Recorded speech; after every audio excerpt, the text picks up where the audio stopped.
আসসালামু আলাইকুম my dear students, আজকে আমরা সমাধান করব homogeneous linear equations with constant coefficients এর একটি ডিফারেনশিয়াল ইকুয়েশনের সমাধান করার চেষ্টা করব এই নিয়মে। জাতীয় বিশ্ববিদ্যালয় 2005 সালে অনার্সে আসছে। এই প্রশ্নটি খুবই ইম্পর্টেন্ট, কারণ এই প্রশ্নে আমরা হচ্ছে আসলে কিভাবে কমপ্লেক্স নাম্বার নিয়ে ডিল করতে হয় সেটা দেখব। ঠিক আছে? সো প্রথমেই আমরা এটা রিয়েলাইজ করতে হবে যে ডি জিনিসটা কি। ডি জিনিসটা হচ্ছে মূলত তোমার ডি বাই ডিএক্স, আর ডি2 হচ্ছে আমাদের সেকেন্ড ডেরিভেটিভের যে অপারেটর সেটা, আর ডি3 হচ্ছে এটা। সো এগুলো জাস্ট জেনে রাখা তোমার জন্য ভালো। সো আমরা যখন এটাকে ওয়াই দিই, এখানেও ওয়াই দিবা, এখানে ওয়াই দাও, এখানে ওয়াই দিবা, এখানে ওয়াই দিলে এখানে ওয়াই দিবা। তুমি বলো স্যার তাহলে এভাবে না লিখে এভাবে লেখার কারণ কি? দেখো এভাবে কত সহজ, কত সিম্পল দেখতে, তাই এত জটিল করে না লিখে আমরা এভাবে লিখি। ঠিক আছে? সো তুমি এভাবে লিখতে পারো, আসলে দুইভাবেই অ্যালাউড, কোনো সমস্যা নেই। এখন আমরা অক্সিলারি ইকুয়েশন বা সহায়ক সমীকরণ নিব মাই ডিয়ার স্টুডেন্টস। সবার আগে দেখো এই ধরনের সমীকরণগুলো যেগুলো হচ্ছে হোমোজেনিয়াস লিনিয়ার ইকুয়েশন, সেগুলোর এক ধরনের ট্রায়াল সলিউশন আছে। ট্রায়াল সলিউশন বা সম্ভাব্য সমাধান আছে এদের। ঠিক আছে? এক ধরনের ট্রায়াল সলিউশন আছে। ট্রায়াল বানানটা আমি লিখে দিচ্ছি এখানে। এক ধরনের ট্রায়াল সলিউশন আছে। সেই ট্রায়াল সলিউশন হচ্ছে তোমার y = e⁻mx। এটা তো ট্রায়াল সলিউশন। ট্রায়াল সলিউশন মানে কি? এই আসলে এই ধরনের সমীকরণের সমাধান সাধারণত এরকম হয়ে থাকে দেখতে। ঠিক আছে? তো আশা করি বুঝতে পারতেছো আমি কি বলতে চাচ্ছি। মাই ডিয়ার স্টুডেন্টস, এখন হচ্ছে সহায়ক সমীকরণ নিয়ে আমরা কাজ করব। ইংলিশে আমরা বলি কি জানো? Auxiliary equations. অক্সিলারি ইকুয়েশন বা সহায়ক সমীকরণ। সহায়ক সমীকরণ কিভাবে লেখে? যেখানে দেখবে ডি সেখানে তুমি এম দিয়ে রিপ্লেস করে দিবা। ডি স্কয়ার দেখলে তুমি এম স্কয়ার দিয়ে রিপ্লেস করে দিবা। ডি থ্রি দেখলে এম কিউব দিয়ে রিপ্লেস করে দিবা। বুঝতে পারছো? তো এখানে ডি স্কয়ার আছে, স্কয়ার বলা যাবে না, এটা ডি টু যাই হোক। সো এটাকে এম স্কয়ার লিখবা প্লাস সিক্স, ডি এর জায়গায় থাকলে এম লিখবা প্লাস 25 ইকুয়াল টু 0। এবার এটাকে তুমি ওই যে ভদ্র বাচ্চার মতো হচ্ছে তুমি চাইলে উত্তরটাকে বিশ্লেষণ করে করতে পারো, কিন্তু আমি হচ্ছে একটু ক্যালকুলেটর ইউজ করে করব। ঠিক আছে? তো আমার ক্যালকুলেটরে হচ্ছে আমাদের একটু তোমাকে বলে রাখি, ইকুয়েশন মোডে যাবা। ইকুয়েশন মোডে যায় হচ্ছে তুমি 2 নাম্বার যে অপশনটা আছে, হ্যাঁ না সরি 3 নাম্বার যে অপশনটা আছে সেটা নিয়ে ক্লিক করবে। করলে তোমার যে অপশনটা আসবে সেটাই হচ্ছে মূলত এখানকার এটা সলভ করার ওয়ে। সো আমার এ হচ্ছে এখানে 1, কনস্ট্যান্ট হিসেবে এটা হচ্ছে 6, এটা হচ্ছে 25। আমি সবগুলো ইনপুট দিয়ে আমি হচ্ছে মান পেলাম। আমার মানটা হচ্ছে -3 + 4i, m = -3 + 4 iota, আর আরেকটা হচ্ছে -3 - 4 iota। তুমি পাশে অবশ্যই লিখে দিবা যে ক্যালকুলেটর ব্যবহার করে, বাই ইউজিং ক্যালকুলেটর। ঠিক আছে?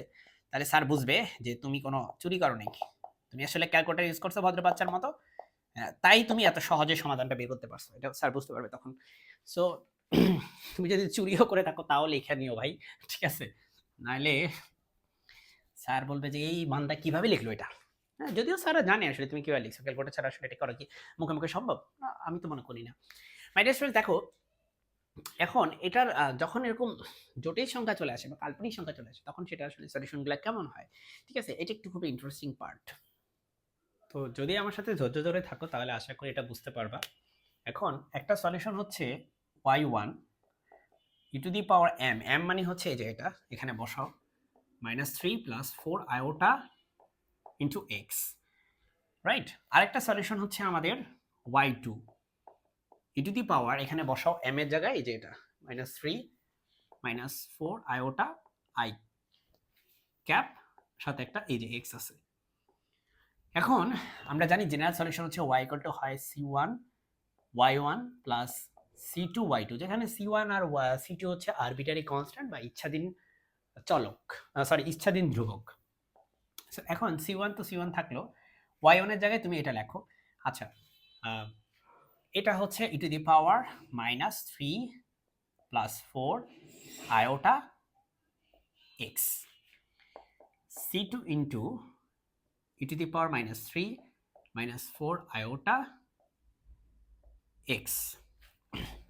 ঠিক আছে? এখন c1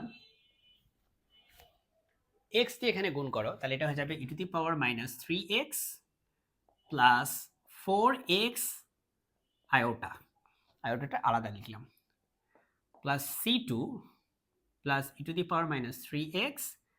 মাইনাস আয়োটা 4x। এ পর্যন্ত আশা করি বুঝতে পারছো, it's not rocket science, right? এখন আমরা অয়লারের থিওরেম ইউজ করবো। অয়লারের ফর্মুলা তোমরা জানো যে e⁻iota থিটা ইকুয়াল টু হচ্ছে cos theta plus iota sine theta. তোমরা এই ফর্মুলা জানো, এটা কিন্তু আমি প্রমাণও শিখাইছি, এটার প্রমাণও শিখাইছি আমি, ভিডিও আছে, যদি খুঁজতে চাও বইলো দিয়ে দিব। সো এখানে থিটার জায়গায় আছে 4x, এখানে দেখো এটাকে আমি আগে দুই পার্টে ভাগ করি, চলো। e to the power -3x into e to the power iota 4x, এভাবে লেখা যায়। এটাকে লেখা যায় e to the power -3x into e to the power minus iota 4x। এখান থেকে আমি চাইলে কমন নিতে পারি, e to the power -3x K common নিয়ে নিলাম, আমার কাছে থাকে c1। আর এই জিনিসটা দেখো, এখানে আমি অয়লারের থিওরেম ইউজ করলে e to the power iota মিলে গেছে। 4x এর জায়গায় থিটার জায়গায় আছে কি 4x, থিটার জায়গায় দখল করে রাখছে 4x, তাহলে আমি যেখানে দেখবো থিটা সেখানে বসাবো 4x, সেটা হবে cos 4x plus iota sign 4x। এই গেল প্রথম পার্ট। এবার এই পার্টটা প্লাস c2, কারণ এটা তো থাকবে না, এটা তো আমি কমন নিয়ে নিছি। এখানে দেখো কি হবে, খেয়াল করো, এটা হচ্ছে আয়োটা, এই যে আয়োটা মিলছে, থিটার জায়গায় কি আছে -4x, তাহলে দেখো cos -4x, থিটার জায়গায় -4x plus iota sign -4x। এবার আমি অয়লারের থিওরেমটা এটা একটু মুছে ফেলি, কারণ জায়গা লাগবে তো আমার নাকি। এখন e to the power -3x, তোমাকে এই বিস্তারিত করা লাগবে না, এটা মাথায় রেখো, এগুলো আমি তোমাকে বেসিক বোঝাচ্ছি, তুমি একটা বেসিক বুঝবা, সারা জীবন সে বেসিক দিয়ে চলতে পারবা, ঠিক আছে। সো তুমি যদি এটা এভাবে করতে চাও পরীক্ষায়, ইউ আর ওয়েলকাম, বাট যদি না করতে চাও নো প্রবলেম, ঠিক আছে, অ্যাকসেপ্টেড। টিচাররা কিন্তু অ্যাকসেপ্ট করে নেয় এটা, তোমাকে এটা করতে পারে না, স্যারের নিজে জিজ্ঞেস করে দেখো, বলা ঠিক না, স্যার অনেক অনেক স্যার নিজেই পারে না, বা পারলেও করতে পারবে না হঠাৎ করে। আচ্ছা, তাহলে এখন দেখো মাই ডিয়ার স্টুডেন্টস, এখানে আমরা লিখতে পারি c1 গুণ করো cos 4x প্লাস c1 বা আয়োটা c1 sin 4x, ঠিক আছে। এখানে কি লিখতে পারি c2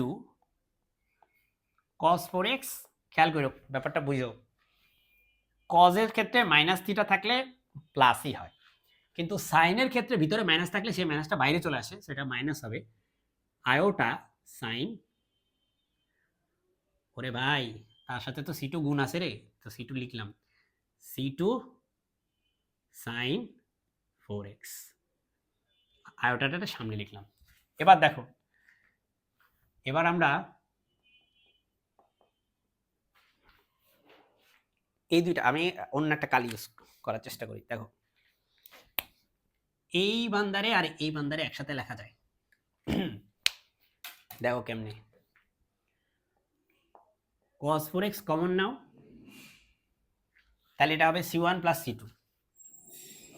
c2 ধরো বুঝতে দিই, এটা cos 4x কমন নিলে এটা হবে c1 প্লাস c2, এই যে cos 4x কমন নিছি প্লাস sin 4x কমন নাও, sin 4x, তাহলে আমার কাছে থাকে কি দেখো, আমার কাছে থাকে c1 মাইনাস c2 আর একটা আয়োটা থাকে এখানে, এখানে একটা আয়োটা থাকে, আয়োটাটা আমরা কমন নিব, এই যে প্লাস আয়োটা। বুঝছো ব্যাপারটা, it's not rocket science.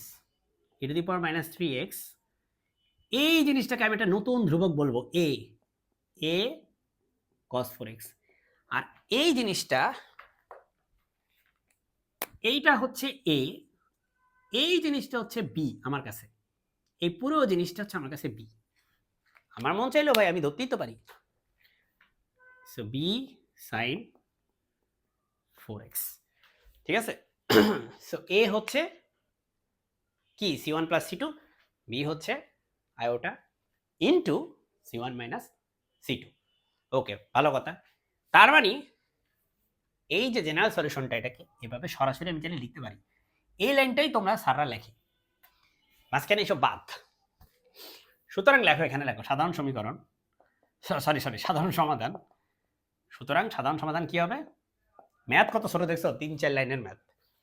y equal to হবে, প্রথম কথা ভাই যে আমি বুঝতেছি, ও আচ্ছা রিয়েল পার্ট কত বলো, রিয়েল পার্ট কত -3, এখানে -3 বসাবা, বসায় কমন নিবা, বুঝছো? এরপরে একটা এ দিবা, এ একটা কনস্ট্যান্ট দিবা, এ এই যে এ কজ লিখবা, কজ 4x কোত্থেকে পাইছি, এই যে এখান থেকে পাইছি, তাই না? 4x কোত্থেকে পাইছি, 4x পাইছি, এই 4 এখান থেকে পাইছি, এই 4 নিবা, সাথে x দিয়ে গুণ করবা, প্লাস দিবা, এখান থেকে b নিবা, সাইন লিখবা, আবারও 4 এই যেখান থেকে নিবা, হ্যাঁ 4x, ব্যাস এই হচ্ছে আমাদের solution, e⁻³ a into cos 4x plus b into sign 4x। এটারে আবার সেকেন্ড প্যাকেট দিছি কেন, দুইটারে একই রকম দিতে হবে, তাহলে বুঝো এটা কোত্থেকে আসছে, রিয়েল পার্ট থেকে, আর এটা কোত্থেকে আসছে, ইমাজিনারি পার্ট থেকে, বুঝছো? ঠিক আছে, তো এইভাবে করে এই লাইনের পরে এই লাইন লিখে দিবা, তুমি খেলা শেষ, তুমি ফুল মার্ক পাবে ইনশাল্লাহ। তাহলে এত ব্যাখ্যা তোমার কি দরকার আছে? দরকার নাই। তবে জীবন চলার পথে তোমার মনে কোশ্চেন আসবে, স্যার এটা কেমনি লিখছি আমি, তাই লিখে ভাই দেখাই দিছি, যাতে সারা জীবন আর প্রশ্ন না করো। ঠিক আছে, সো আজকে এই পর্যন্তই, আশা করি বুঝতে পেরেছো মাই ডিয়ার স্টুডেন্টস, আশা করি তোমার উপকার হবে।